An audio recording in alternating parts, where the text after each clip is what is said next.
Doc's Thrash, painted, not printed. Doc's Thrash was an innovative black printmaker who worked in Philadelphia for most of his life. Historians and art critics have remembered Thrash for his prints, but that's not all he made.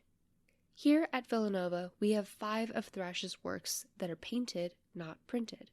We invite you to explore these 5 paintings by Thrash alongside the works of other artists who worked in Philadelphia in the mid-20th century. The history of these artists and how their works came to Villanova offers a new view of marginalized art. Explore our exhibit to learn how the art on display fought racism, urged social change, brightened the lives of viewers, and created lasting legacies in the world around us. Doc's Thrash, landscape sketch with river, oil on wood panel, 6 by 6 inches, gift of Edward Bernstein. This watercolor canvas painting first draws your attention to the expansive light blue sky with swirling white, light pink, and gold clouds. Circular brush strokes and patches of blending colors create the illusion that the sky is in constant motion. The skyline is composed of blocks of brown, green, and pink that create rolling hills to contrast against an orange and navy blue barn at the right edge of the canvas.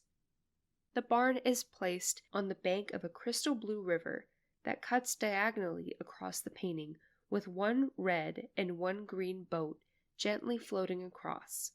On the opposite shoreline, at the bottom right of the painting, there are thick blades of green grass growing from brown soil, surrounding a long dock line that stretches out into the water. Doc's Thrash as painter. Doc's Thrash was born in Griffin, Georgia on March 22, 1893. In his pursuit to become an artist, he left home to study at the Art Institute of Chicago. His life shifted when he fought in a segregated unit in World War I, before settling in Philadelphia in 1925. In Philadelphia, Thrash met Philadelphia-born commercial artist Earl Horder and began experimenting with printmaking under his mentorship. Thrash later found work at the Philadelphia Fine Print Workshop, a division of the Federal Art Project, which was a New Deal program created to employ artists during the Great Depression. Working for the federal government, Thrash experimented with other artists and created a new technique called the carborundum print, which earned him recognition. The well-studied history of Thrash's printmaking, however, provides little insight on paintings like the ones in Villanova University's art collection. Little is known about the 5 paintings by Doc's Thrash featured in this exhibit, which makes interpreting them challenging. Why did Thrash paint these works? How did he approach painting rather than printing? While we do not have answers to these questions, they allow us to think about him in new ways and appreciate him differently. Thrash's art and expression changes during his complex life, and these paintings make us ask new questions about him and his legacy. Doc's Thrash, landscape sketch, oil on wood panel, 4 3/4 by 5 3/4 inches, gift of Edward Bernstein. The landscape oil canvas painting depicts an open terrain with green hills in the background and a large evergreen tree standing tall on the left of the image. Thrash used many greens and reds to paint the grassy lands, flowers, and vegetation. The sky is filled with different shades of blues and whites, and as you examine these colors, you can see Thrash's subtle brush strokes. Doc's Thrash, landscape sketch, oil on wood panel, 4 3/4 by 5 3/4 inches, gift of Edward Bernstein. The landscape oil canvas painting depicts an open terrain with green hills in the background and a large evergreen tree standing tall on the left of the image. Thrash used many greens and reds to paint the grassy lands, flowers, and vegetation. The sky is filled with different shades of blues and whites, and as you examine these colors, you can see Thrash's subtle brush strokes. Doc's Thrash, landscape sketch, oil on wood panel, 5 3/4 by 4 3/4 inches, Gift of Edward Bernstein. The landscape includes multiple hues of turquoise, white, and royal blue, separated with scattered strokes of dark purple and beige. These separate colors form horizontal triangular sections to create the sky. Below, the focal point is a dark maroon barn next to a tall green tree line, stretching along a light green, periwinkle, forest green, and beige hillside. The hill and a bright yellow-white road are separated by a line of black and blue that creates a thin shadow. The road leads the viewer up to a maroon barn, which served as the main focal point of the oil painting. The lower right corner of the painting is a field mixed with dark green brushstrokes and numerous shades of pink, red, gold, and blue. Thrash's landscapes are less famous than his prints and depictions of urban scenes, but no less remarkable. In his autobiography, Thrash defines the eras of his life largely in terms of the locales where he lived. It is no surprise, then, that over his career he produced many landscapes, both as prints and as paintings. Thrash valued his landscapes more than art critics and popular opinion did, and he asked that they be included in exhibitions that focused on his prints. Although his best-known landscape printings were those referencing his upbringing in Georgia, the landscape paintings in this exhibit do not resemble the landscape of his birthplace. Instead, they invoke scenes that might reflect the forests of Pennsylvania, meadows in the Northeast, or the coast of Connecticut. Thrash lived in and traveled to these places and many more during his life. Are these paintings one of those locations, or entirely imagined? What moments and scenes in Thrash's life may have influenced these landscape sketches? For his efforts, he was honored as the featured artist at the Pyramid Club's annual exhibition in 1944. Julius Block, Head Study, Self-Portrait, Lithograph, 9.5 by 12.5 inches. Gift of Edward Bernstein. This printed lithograph illustrates a man from the collarbone up. The subject, Julius Block, is holding a soft yet firm gaze with the viewer. The shadows on his features suggest a light source in the upper left-hand corner. Semicircular markings around his neck lead the gaze to his rounded and dimpled chin. His slight mouth and thin lips fall just below a wide-set nose that brings attention to his eyes, shadowed under a protruding brow bone. His slowly receding hairline exaggerates his heart-shaped face and brings attention to the wild and fine strands of hair on his head. Block's head study is evocative of how the artist used lithography to create portraiture that called attention to human suffering. In the 1930s, lithographs became the artistic medium of choice for socially and politically conscious artists who wished to reach a wide public audience. Lithography, a printmaking method using a design drawn onto a flat stone, was inexpensive and easily reproducible, which allowed artists to spread their work beyond the gallery walls and into printed media sources. Block learned lithography in the late 1920s from Philadelphia printmaker Theodore Cuno.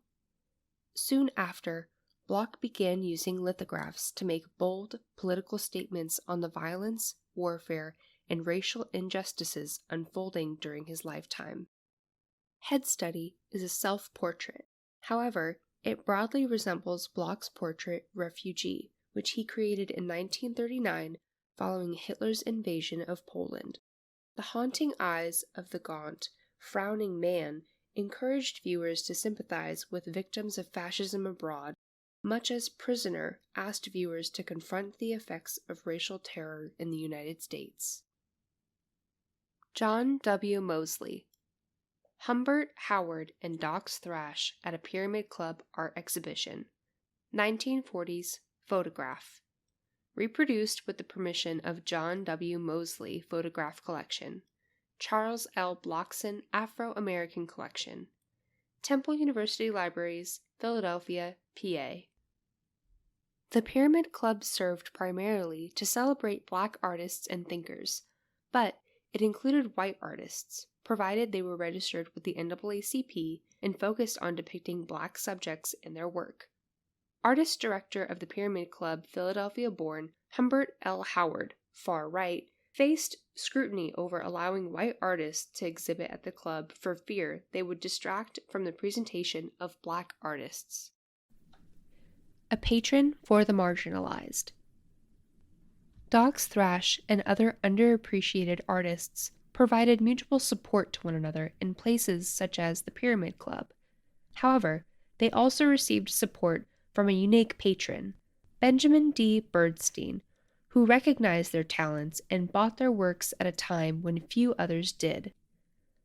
Born in 1908, Bernstein grew up in New York City and Philadelphia, and founded a moving company in Philadelphia with his brothers in 1930. The business took off, and Bernstein used his new wealth to explore art.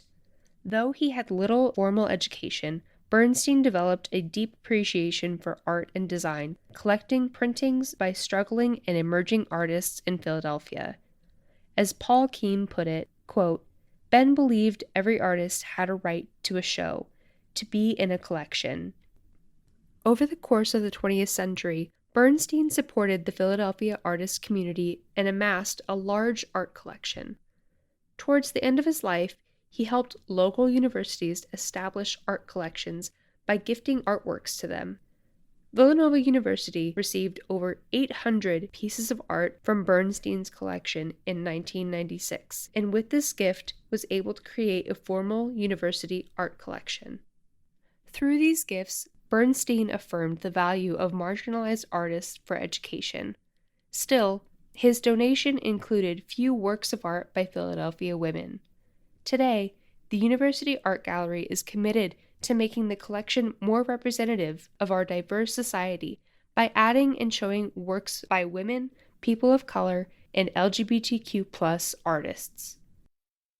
Salvatore C. DiMigaro, Jr., Philadelphia Public Schools Annual Art Exhibition. 1968, photograph for the Philadelphia Evening Bulletin. Reproduced with permissions of Special Collections Research Center, Temple University Libraries, Philadelphia, PA. Benjamin Bernstein's interest in art education extended from universities to K-12 public schools. In 1968, Bernstein invited students from West Philadelphia to choose artwork from his personal collection for display in their classrooms. He donated 39 works of art to the School District of Philadelphia, with the stipulation that they be displayed in classrooms, not offices. Here, a photojournalist captures Charles Brown, a 6-year-old student, picking out a lithograph by Julius Bloch.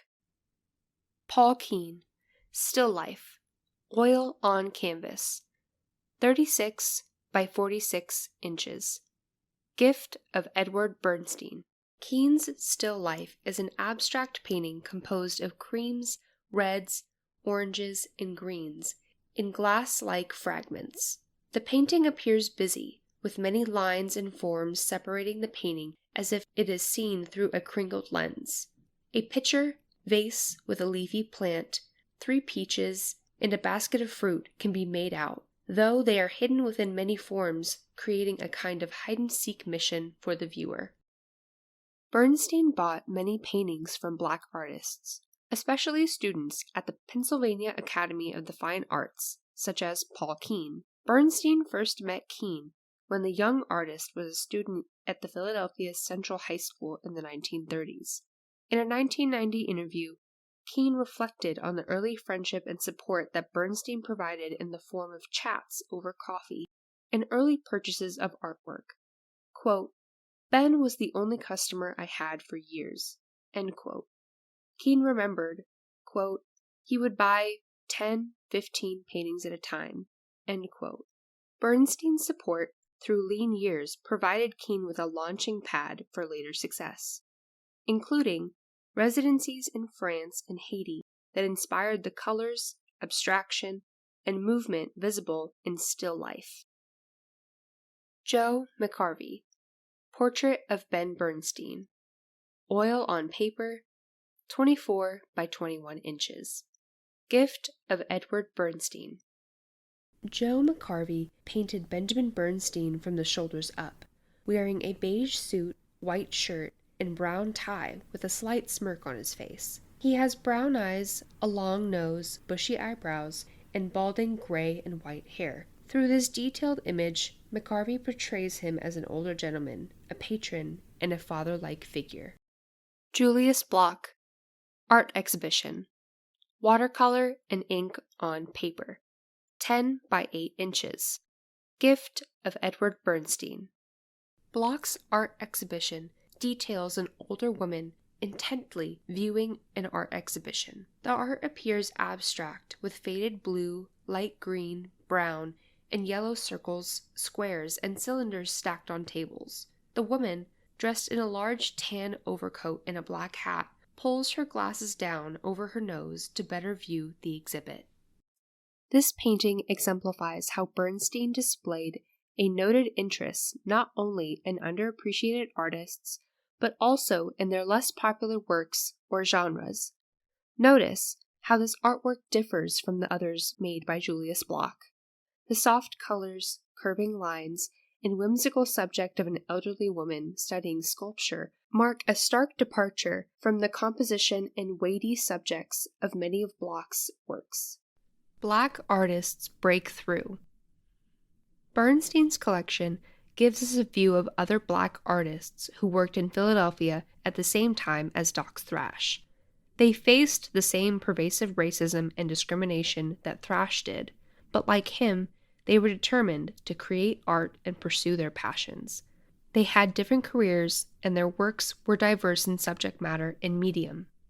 Though a generation younger than Thrash, Paul F. Keen Jr. and Louis B. Sloan produced artwork in Philadelphia during Thrash's lifetime. Both studied at the Pennsylvania Academy of the Fine Arts when the elite art school denied Black students a full and equal education, forcing them to attend classes only at night. Paul Keen was born in Philadelphia in 1920, fought in World War II, and became a painter. He experimented with pigments and created works he considered abstract realist to express his ideas about his life and the world. Louis B. Sloan was born in Philadelphia in 1932 and was also a painter. He studied under Julius Block at the Pennsylvania Academy of the Fine Arts and focused on landscapes and regional scenes. Keen and Sloan valued art education and believed that everyone should be able to study and practice art regardless of their race. Sloan was the first Black professor at the Pennsylvania Academy of the Fine Arts. Keen became an art professor at the Philadelphia College of Art and then Bucks County Community College. Louis B. Sloan. Westchester Landscape. Oil on canvas. 14 1/2 by 13 inches. Gift of Edward Bernstein. Sloan's detailed piece portrays a Westchester field on a bright, sunny day below a blue sky filled with white clouds. Separating the field from the sky is a long row of tall, leafy trees with long hanging branches tilting slightly to the right. Going from left to right, the trees appear taller and more of the field below is shown to portray the slight incline of the land. According to the address on the back of the oil painting, Sloan's image resembles a place on 5124 Chester Avenue, Philadelphia, Pennsylvania. After winning the Philadelphia City Council Scholarship in 1952, Louis B. Sloan enrolled at the Pennsylvania Academy of the Fine Arts at the urging of Julius Block. He became a star student and later professor at the Academy. However, Sloan's mentee, Philadelphia artist Mo Brooker, renounced Sloan's reports of facing harsh scrutiny as one of few Black students at the Academy in the 1950s. Westchester Landscape typifies Sloan's interest in landscape. In a 1991 interview, Sloan explained, quote, "With landscapes, if I see something and it excites me, I can capture it right away." End quote. Sloan's love of the outdoors and plein air painting allowed him to push the boundaries of stereotypes attached to Black artists, breaking into an artistic genre from which minority artists were typically excluded. As art critics have noted, this sometimes proved to be a double-edged sword. Sloane's depictions of rural landscapes attracted less attention from critics and patrons who expected Black artists to paint urban scenes. This painting's place in Villanova's art collection attests to Benjamin Bernstein's interest in Sloane's less appreciated work. Paul Keen, Symphony in Blue, 1951, oil on canvas, 25 by 29.5 inches, gift of Edward Bernstein. Paul Keen's Symphony in Blue is an abstract painting featuring 3 Black men playing instruments. The features are middle-aged and all have short hair. They are painted in slate grays, blues, and dark reds, and rendered in angular lines and sharp shading that emphasizes their elongated faces and bodies. The figure to the left plays a trumpet and is seen in a 3/4 view, gazing to the right of the painting. The figure in the middle looks directly at the viewer and plays the guitar, his head tilted slightly downward, giving him a somber or even angry appearance. The figure on the right tilts his head down even more and appears slightly angrier. The painting takes on a moody tone and is visually dark, colored with gloomy grays, blues, dark reds, and contrasting swaths of gold. Paul Keen painted Symphony in Blue while studying at the Académie Julian in Paris. The moody atmosphere of the picture invokes the city's jazz club, where international groups of artists and bohemians would gather to enjoy music and camaraderie. A gallery label on the reverse reveals that Keen exhibited this painting at Dublin Galleries at 2016 Locust Street, Philadelphia, in 1954 and 1955. He set the price at $350. The Black musicians depicted just as easily could invoke the sounds and culture of North Philadelphia in the mid-20th century. Many of the musicians, artists, and writers who gathered at the Pyramid Club lived in Sharswood, a neighborhood known for its jazz clubs and cultural hotspots. Today, preservation activists like Faye Anderson of All That Philly Jazz are working to preserve the remaining sites and memories of this cultural history. Art for social change. A handful of white artists in the city supported Black artists through art and activism. They engaged in social and political causes and argued that art should be a force for change. Sometimes their appeal was direct, as when Reginald Marsh made art to support the anti-lynching movement in the United States. This exhibit features a poster with a reprinting of Marsh's image of a mob of white people. The poster advertises a 1935 meeting at Philadelphia's Race Street Quaker Meeting House, where activists gathered to oppose acts of terror against people of color. It took until 2022 for the U.S. Congress to designate lynching a federal hate crime.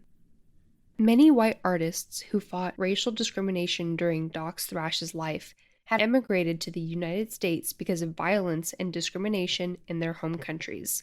Solidarity between Black and Jewish Philadelphians often arose in art circles as part of broader political alliances made to pursue cooperative advancement. In the mid-20th century, many Philadelphians found common cause in labor organizing, political activism, and defense against anti-Semitic and anti-Black attacks by white Protestants and Catholics. Julius Block was a contemporary of Doc Thrash, who allied himself with the cause of Black artists. He used art to fight the racial terror caused by lynching, both by mourning Black death in his own work and by helping to organize an art exhibition devoted to the subject of lynching and hosted by the NAACP in Philadelphia. A generation younger than Block, Samuel Mayton was a Jewish painter, sculptor, and printmaker who was born in Philadelphia to recent Russian migrants. In a 1991 interview, Mayton spoke at length about how the political and financial struggles faced by his immigrant family, instilled in him a commitment to fight injustice. Throughout his career, Maton created art that protested local and global issues, from gentrification in Society Hill to the proliferation and use of nuclear weapons to the Vietnam War. Reginald Marsh, Are You Against Lynching? 1935. Lithograph. 11.5 by 7 inches. Gift of Edward Bernstein. Marsh's Are You Against Lynching poster, printed in black and white, pictures a large crowd of white men and women gathering to view the lynching of a black man. The men stand at the front of the crowd in overalls and hats, hunched over one another to ensure that they can see the victim. One woman in the back holds up a young girl so that she can see over the men. The girl's hand rubs her chin, making her appear curious and interested in the lynching. At the bottom of the image, the poster reads, Her First Lynching. Also referred to as, This is Her First Lynching, Marsh's print appeared in the pages of The New Yorker in 1934. Marsh chose not to show the victim of racial violence. Instead, he depicts the white mob itself as a scene of horror, prompting viewers to ruminate on the spectators as the subject of community spectacle. Organizers of an anti-lynching meeting in Philadelphia appropriated Marsh's image to draw viewers into activism. The poster advertises a meeting at the Race Street Meeting House, which still stands just west of Philadelphia's City Hall. Displayed in the Connolly Center today, Marsh's image remains an arresting image that prompts reflection on racial violence and community activism. Julius Block, I Will Lift Up My Eyes Unto the Hills. Lithograph, 13.5 by 7 inches. Gift of Edward Bernstein. The main focal point of the print is a tall and muscular African-American man directly in front of us. He has light pants that hug his hips and flare out slightly at his ankles. His thick black belt and simple square buckle separate his legs from his bare chest. His broad shoulders are pulled back and long arms are hanging by his side. His gaze is directed upwards where beams of light are shining down upon him and highlight his features. At the bottom of the lithograph, in pencil handwriting, is I Will Lift Mine Eyes Unto the Hills. Julius Block. Block pictured a bare-chested, muscular black man looking skyward with beams of light shining down on him. In an era when stereotypical depictions of Black Americans flooded visual culture, Block depicted his subject with dignity and empathy for Black Americans who faced racial discrimination. His lithograph conjured the comfort and resolve that many Black Americans found in Christianity and church communities in times of struggle.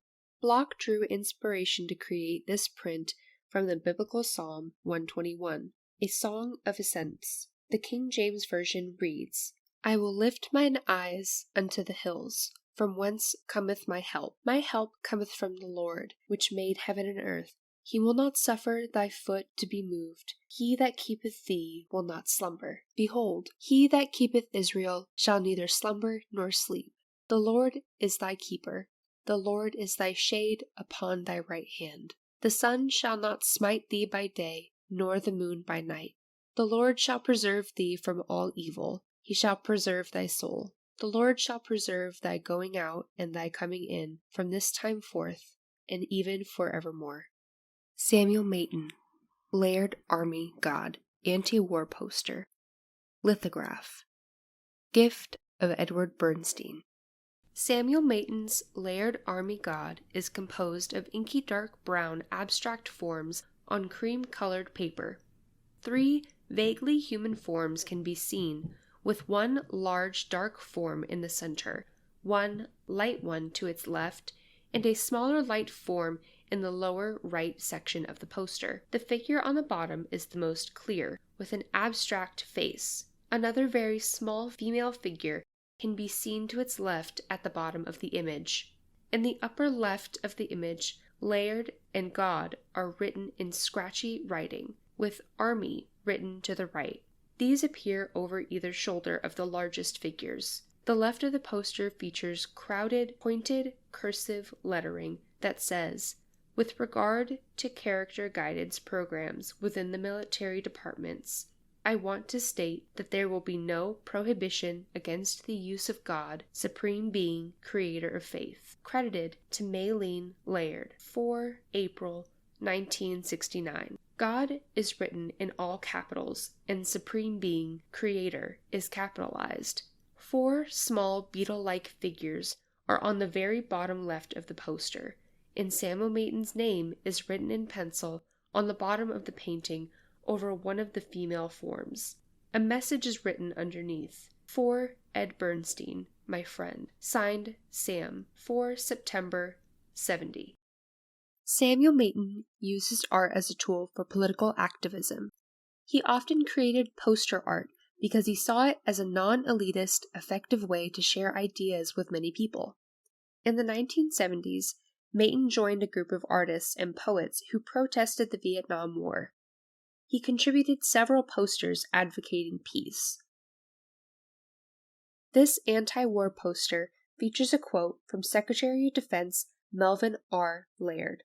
Quote, "With regard to character guidance programs within the military departments, I want to state that there will be no prohibition against the use of God, Supreme Being, Creator, Faith." End quote. Mayton's image of a humanoid profile and disembodied sexual organs, which invoked the violence of war, provided a dark contrast to the clean-cut images of Laird and his refusal to disavow links between religion and morality in the U.S. military. Samuel Mayton, Artists' Equity Triennial, 1978, print, 25 by 19 inches, gift of Edward Bernstein.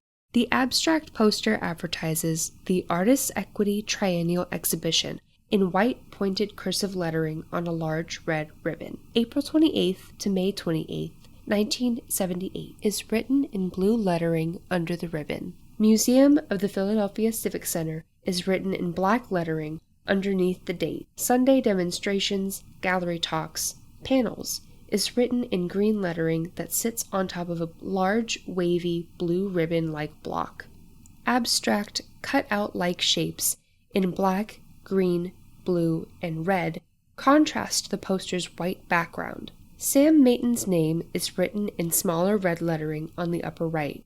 34th Street and Civic Center Boulevard is written in green lettering on the bottom right, followed by admissions fee in blue lettering to its right. Mayton produced art to support local causes as well as national politics. This poster promoted the Artists' Equity Triennial Exhibition, which was a reoccurring art show run by Philadelphia's local branch of Artists' Equity. Mayton described the group as a type of artists' union that fought to protect the right of artists.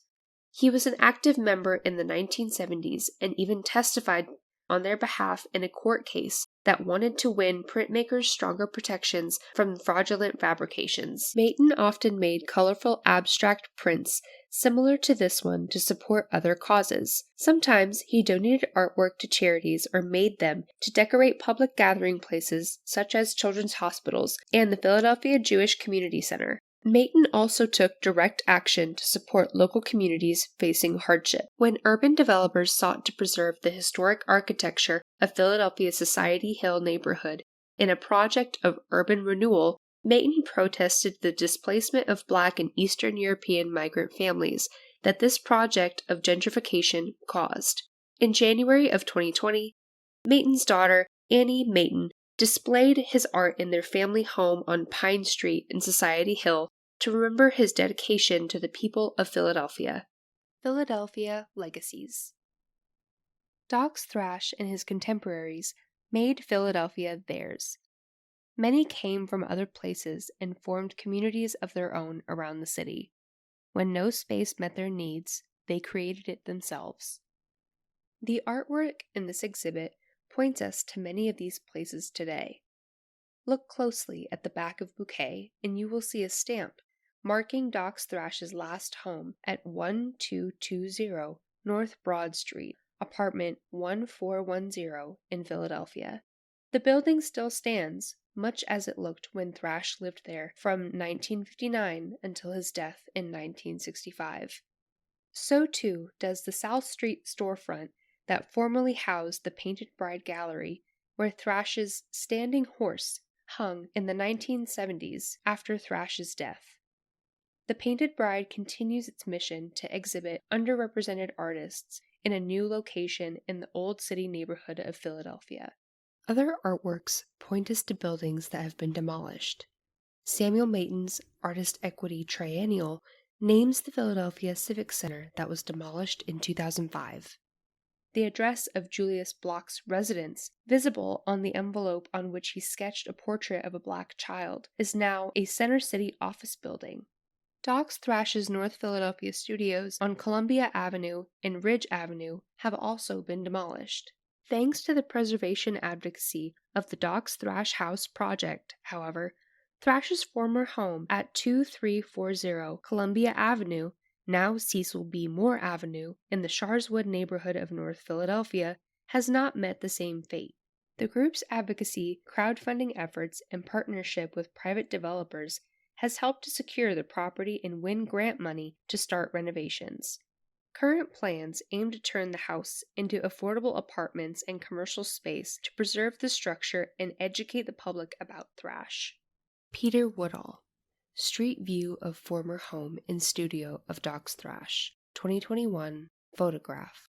Docs Thrash lived at 2340 Columbia Avenue, now Cecil B. Moore Avenue in Philadelphia, for several decades in the mid-20th century.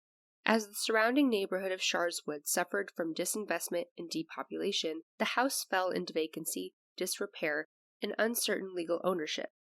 The home was listed on the Philadelphia Register of Historic Places in 2013, but deterioration by neglect continued. Students at the University of Pennsylvania spearheaded a campaign to save the house from demolition and revitalized it as a node of community activity. The Docs Thrash House project now works to run community arts programs that carry out Thrash's legacy and raise money and awareness for preservation efforts. A private developer has recently announced plans to preserve the house as mixed-use apartments and commercial space. Follow the Docs Thrash House project on Instagram at docs.thrash to learn more about their programs. Docs Thrash Bouquet, oil on canvas board, 10 by 14 inches. Gift of Edward Bernstein. There are 2 points of focus in this abstract oil painting. The first is 3 remembrance poppies towards the left of the painting. These 3 flowers with black centers are surrounded by textured, multicolored brushstrokes that illustrate an explosion of color coming from all directions. Hues of light blue, golden yellow, bright green, and white highlight the top of the bouquet at the right end of the canvas. The second focal point is half an inch to the left of the red flowers and draws attention to the bright white and gold brushstrokes with dots of pink and blue. This leads to multiple long, dark, textured brushstrokes of dark green and maroon.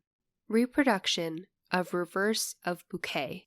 The back of bouquet features an artist stamp in the upper left-hand corner that has D.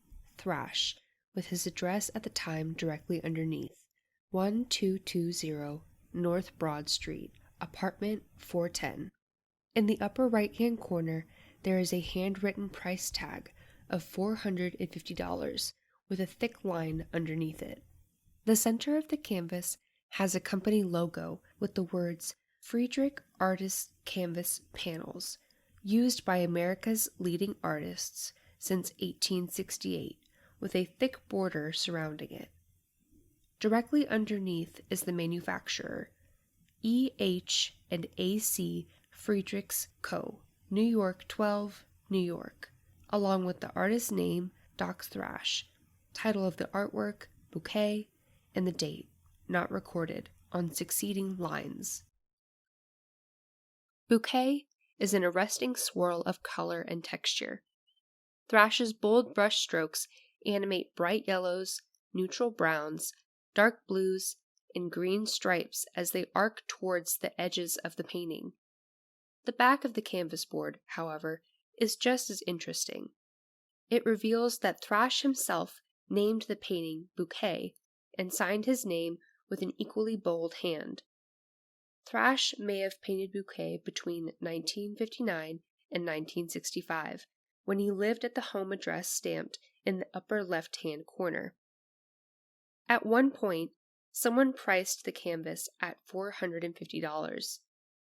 Is this the price that Benjamin Bernstein paid for the painting? Did Thrash sell it at a gallery exhibit?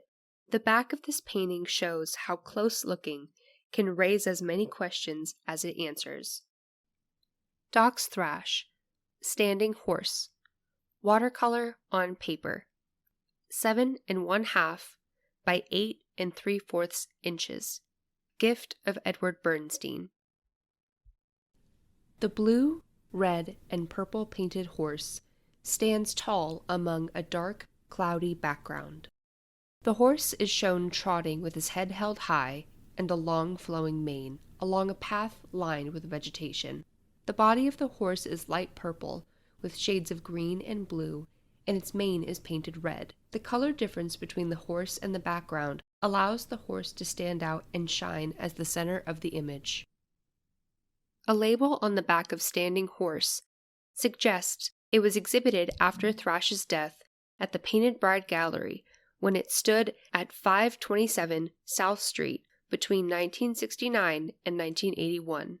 Given the whimsical nature of this watercolor and its contrast to Thrash's more celebrated prints, Standing Horse was well suited for display at a gallery devoted to the exhibition of underappreciated local art. While we lack information about the painting itself, it is easy to imagine Thrash working with watercolors in his home studio, a passion project created for the love of art and not with a consumer in mind.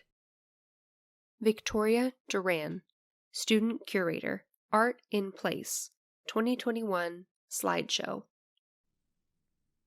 In many of these artists' biographies, Philadelphia itself is a character. Place is vital to art, artistic community, and legacy. This map includes the locations of studios, galleries, and homes, the spaces that governed the rhythms of these artists' lives. How do you see these locations reflected in their work? Do you recognize any of these places in the world today? The future of Doc's Thrash. Groups like the Doc's Thrash House Project have renewed popular and scholarly interest in Doc's Thrash. More people are learning about his career and appreciating his work for the first time. They are also curious about the people and places of Thrash's world in Philadelphia and beyond. Thrash's 5 works here that are painted, not printed, demonstrate that we will still not know everything about him. The history of these paintings challenge us to ask new questions about him and think critically about art, history, race, and memory. These works show us there's still more to learn about Doc's Thrash, but this won't happen on its own. It's up to us to study his life and keep his legacy alive. About the exhibit. This exhibit was curated by graduate students in the Department of History at Villanova University. These students were part of a public history course taught by Dr. Whitney Martinko, Associate Professor of History. The class partnered with Miss Jenny Castillo, curator of the Villanova University Art Collection and director of the Villanova University Art Gallery, to research Doc's Thrash and the University Art Collection. They planned and curated this exhibit during the spring 2022 semester.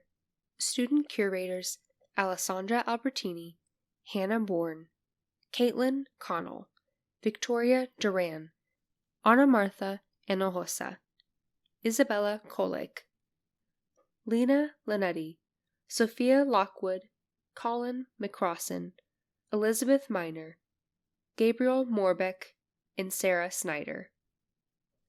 Many other individuals and organizations helped to make this exhibit possible. They include Benjamin D. Bernstein, the Charles L. Blockson Afro-American Collection of Temple University. Marjorie Slay at Special Collections Research Center of Temple University. Villanova University Graphic Services. Villanova's College of Liberal Arts and Sciences. The faculty and staff of Villanova's Department of History. Michael Bixler and Peter Woodall of Hidden City, Philadelphia, and members of the Docks Thrash House Preservation Group.